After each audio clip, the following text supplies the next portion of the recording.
Monthly income కోసం అయితే SWP ఎంచుకుంటున్నారు. కానీ ఇక్కడ ఎస్డబ్ల్యూపీలో ఏంటంటే మార్కెట్ రిస్క్ అయితే ఉంటుంది. 2 crores రిటైర్మెంట్ కార్పస్ వచ్చింది, నాకు మంత్లీ ఒక 70K రావాలనుకోని నేను ఎస్డబ్ల్యూపీలో పెట్టాను.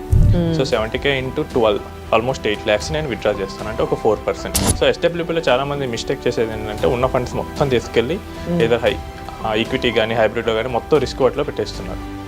అదే బకెట్ స్ట్రాటజీలో పెడితే ఏ ఇన్వెస్ట్మెంట్ దేనికి అని ఒక క్లారిటీ అయితే మనకు వస్తుంది. అప్పుడు ఏంటంటే మార్కెట్ ఎంత ఫ్లక్చువేట్ అయినా కానీ మనకు ప్రాబ్లం రాదు. మంచి పీస్ ఆఫ్ మైండ్తో అయితే కావాలనుకుంటున్నారో వాళ్ళు ఎస్డబ్ల్యూపీ కన్నా ఈ బకెట్ స్ట్రాటజీతో వాడితే కనుక కంట్రోల్డ్ రిస్క్తో మనకి మంచి రిటర్న్స్ అనేది ఇస్తూ ఉంటుంది. Welcome to I dream. నేను ఉదయశ్రీ. ప్రెజెంట్ మనతో ఉన్నారు సాయిరామ్ గారు, క్వాలిఫైడ్ ఫైనాన్షియల్ ఎక్స్పర్ట్. మాట్లాడదాం. నమస్తే అండి, వెల్కమ్ టు అవర్ స్టూడియో. నమస్తే మేడం. సాయిరామ్ గారు, ఎవరైనా రిటైర్ అయిన పర్సన్ ఆ తర్వాత ఎవ్రీ మంత్ ఒక ప్లేస్లో ఇన్వెస్ట్ చేసి మంత్లీ వాళ్ళకి పెన్షన్ లాగా రావాలని కోరుకున్నారండి. వాళ్ళకి ఎస్డబ్ల్యూపీ కన్నా ఇంకా వేరే అదర్ వేస్ ఏమైనా ఉన్నాయా? ఎలాంటి మార్గాలు ఉన్నాయి? చాలా మంది రిటైర్మెంట్ అయిన తర్వాత మంత్లీ ఇన్కమ్ కోసం అయితే ఎస్డబ్ల్యూపీ ఎంచుకుంటున్నారు. సో గడిచిన 3-4 yearsలో ఇలా ఫినాన్షియల్ వీడియోస్ చూసి అవేర్నెస్ తెచ్చుకొని చాలా మంది ఎస్డబ్ల్యూపీ పెట్టారు. కానీ ఇక్కడ ఎస్డబ్ల్యూపీలో ఏంటంటే మార్కెట్ రిస్క్ అయితే ఉంటుంది. ఫర్ ఎగ్జాంపుల్, నాకు ఒక 2 crores రిటైర్మెంట్ కార్పస్ వచ్చింది, నాకు మంత్లీ ఒక 70K రావాలనుకోని నేను ఎస్డబ్ల్యూపీలో పెట్టాను. So 70K into 12 almost 8 lakhs నేను విత్డ్రా చేస్తాను, అంటే ఒక 4%. బట్ ఒకవేళ నేను పెట్టిన తర్వాతే నా వాల్యూ కూడా ఒక 30% పడిపోతుంది, నేను ఇంకో 4% తీసేస్తున్నా, సుమారు 34% మైనస్ అవుతుంది. లేదు నేను కొంచెం బెటర్గా ప్లాన్ చేసి హైబ్రిడ్ ఫండ్స్లో పెట్టాను అనుకుంటే మార్కెట్ 30 పడితే ఇది ఒక 20 పడచ్చు. సో ఆల్మోస్ట్ ఒక 25% లాస్ అవుతుంది. సో హైబ్రిడే పెట్టారనుకుందాం, 2 crores పెడితే 1 year తర్వాత 25% లాస్ అయిందంటే కనుక 1.5 crore మిగులుతుంది. సో ఇప్పుడు ఎంత రిస్క్ ఉంటుంది? సో ఎస్డబ్ల్యూపీలో చాలామంది మిస్టేక్ చేసేది ఏంటంటే ఉన్న ఫండ్స్ మొత్తం తీసుకెళ్ళి ఏదో ఈక్విటీ కానీ హైబ్రిడ్లో కానీ మొత్తం రిస్క్ వాటిలో పెట్టేస్తున్నారు. మార్కెట్ కనుక వాళ్ళు పెట్టిన తర్వాతే కనుక పడితే కనుక అది రికవర్ అవడానికి ఇంకా చాలా ఎక్కువ టైం పడుతుంది. సో ఇప్పుడు మనం ఎస్డబ్ల్యూపీలో కొంచెం మాడిఫై చేసి బకెట్ స్ట్రాటజీ కనుక వాడితే కనుక మనం బెటర్ రిటర్న్స్ తీసుకోవచ్చు. సో ఈ బకెట్ స్ట్రాటజీ అంటే ఏంటంటే మన ఇన్వెస్ట్మెంట్స్ని ఒక్కొక్క బకెట్లో పెట్టుకుని ఉంటాం. ఇందులో మెయిన్గా 4 buckets ఉంటాయి. బకెట్ 1 ఏం చేస్తుందంటే నాకు నెక్స్ట్ 3 years కావాల్సిన మనీని అందులో పెడతాం.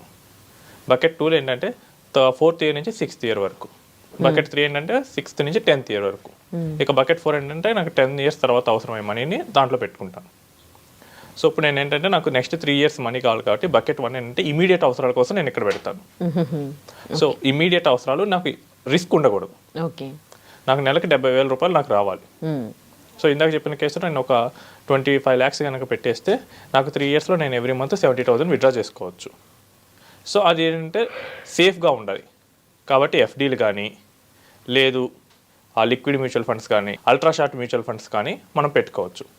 ఇక్కడ ఏంటంటే మనకి ఎఫ్డీ రిటర్న్ వస్తుంది, లాస్ అనేది అస్సలు ఉండదు. నెక్స్ట్ బకెట్ 2, ఇది కొంచెం మనం రిస్క్ తీసుకోవచ్చు. అలా అని చెప్పి అగ్రెసివ్ రిస్క్ కూడా కాదు, స్లైట్ రిస్క్. ఇక్కడ ఏంటంటే మనకి కొంచెం బెటర్ గ్రోత్ కావాలి. ఇందాక మనకి 6% వస్తే ఇక్కడ ఒక 8% టార్గెట్ చేసేటట్లు పెట్టుకోవచ్చు. ఇదేంటంటే మనకి 4th year నుంచి 6th year కావాలి.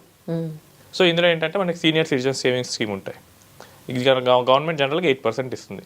ఎల్ఐసిలో వయో వంధన్ యోజన అది 7 above ఇస్తుంది. కన్జర్వేటివ్ మ్యూచువల్ ఫండ్స్ ఇవి కూడా ఆల్మోస్ట్ 8% వరకు ఇస్తాయి. సో ఇలాంటి వాటిలో పెట్టుకున్నప్పుడు ఏమవుతుందంటే మనకి ఎట్లాగో 3 years టైం ఉంటుంది ఆ బకెట్ మనం తీసుకోవాలనుకుంటే. ఎందుకంటే మనం ఫస్ట్ ఇమీడియట్గా తీసుకోవాలన్నా ఫస్ట్ మనకున్న ఎఫ్డీలో నుంచి కానీ లిక్విడ్ ఫండ్స్లో నుంచి కానీ మనం విత్డ్రా చేసుకుంటాం. సో అప్పుడు మనకి ఆ మనీ అనేది 4th year నుంచి అవసరం అవుతుంది కాబట్టి కొంచెం రిస్క్ తీసుకోవచ్చు. నెక్స్ట్ బకెట్ 3 అనేది ఏంటంటే కొంచెం లాంగ్ టర్మ్ అవసరాల కోసం 6 years తర్వాత నాకు ఆ మనీ కావాలి. సో అప్పుడు ఏంటంటే కొంచెం రిస్క్ తీసుకుంటాను, మీడియం రిస్క్.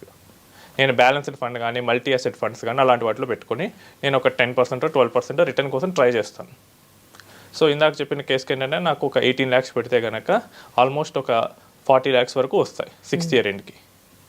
నేను ఇంకా every month instead of 70 lakhs నాకు ఖర్చులు కూడా పెరుగుతుంటాయి కాబట్టి నేను 85,000 or 90,000 కూడా తీసుకోవచ్చు. ఎవ్రీ మంత్ నేను ఎస్డబ్ల్యూపీ ఆ బకెట్ నుంచి తీసేసుకుంటూ ఉంటాను. ఇంకా నాకు 4th bucket ఏంటంటే ప్యూర్ గ్రోత్ పర్పసే నేను పెడతాను. ఇంకా ఒక 1.5 crore నేను అక్కడ పెట్టాను, లేదు 1.2 crores పెట్టాను. ఇప్పుడు నాకు మార్కెట్ దాన్ని 50% అయినా పడగొట్టండి, నాకు ఆ మనీ 10 years తర్వాత కదా. నాకు పెద్ద ప్రాబ్లం లేదు, ఎందుకంటే నాకు 6 years వరకు నాకు మొత్తం సేఫ్టీ మొత్తం ఉంది. నాకు మార్కెట్ ఎంత వరి అయినా కానీ నాకైతే ప్రాబ్లం ఉండదు. అదే ఎస్డబ్ల్యూపీలో అయితే కనుక 50% మన వాల్యూ పోతే కనుక మనం ఇంకో 5% కనుక తీసేస్తే 55% అయిపోతుంది. మన ఫండ్ 45% ఉంటుంది. నేను 2 crores పెడితే ఆల్మోస్ట్ 90 lakhs నాకు మిగులుతుంది. అప్పుడు మనం వర్రీ అవుతాం. అదే బకెట్ స్ట్రాటజీలో పెడితే ఏ ఇన్వెస్ట్మెంట్ దేనికి అని ఒక క్లారిటీ అయితే మనకు వస్తుంది. ఓకే. అప్పుడు ఏంటంటే మార్కెట్ ఎంత ఫ్లక్చువేట్ అయినా కానీ మనకు ప్రాబ్లం రాదు. మార్కెట్ ఒకవేళ గ్రో అయితే మనకి మంచి రిటర్న్స్ వస్తాయి, ఎందుకంటే మనకి ఈక్విటీలో ఉన్నది ఇంకా ఎక్కువ రిస్క్ కూడా తీసుకోవచ్చు. నార్మల్గా ఎస్డబ్ల్యూపీ డిజైన్ చేసేటప్పుడు ఏంటంటే అన్ని ఫండ్స్ కలిపి ఉంటాయి కాబట్టి అగ్రెసివ్ రిస్క్ తీసుకోలేరు.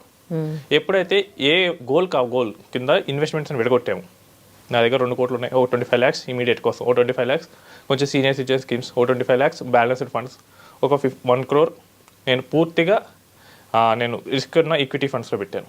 నాకు క్లారిటీ ఉంటుంది, నాకు ఒకవేళ మార్కెట్ నెగిటివ్ అయినా నాకు వచ్చిన నెక్స్ట్ 6 years వరకు నాకు ఏం ప్రాబ్లం లేదన్న క్లారిటీ అయితే ఉంటుంది. ఇప్పుడు ఏంటంటే నాకు పీస్ ఆఫ్ మైండ్ అనేది వస్తుంది.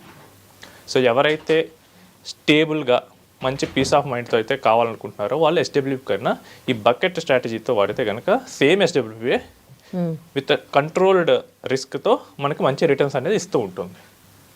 సో ఎవరైనా రిటైర్డ్ ఇన్వెస్టర్స్ ఈ స్ట్రాటజీని వాడి మంచి రిటర్న్స్ అయితే పొందవచ్చు. థ్యాంక్ యూ సో మచ్ అండి.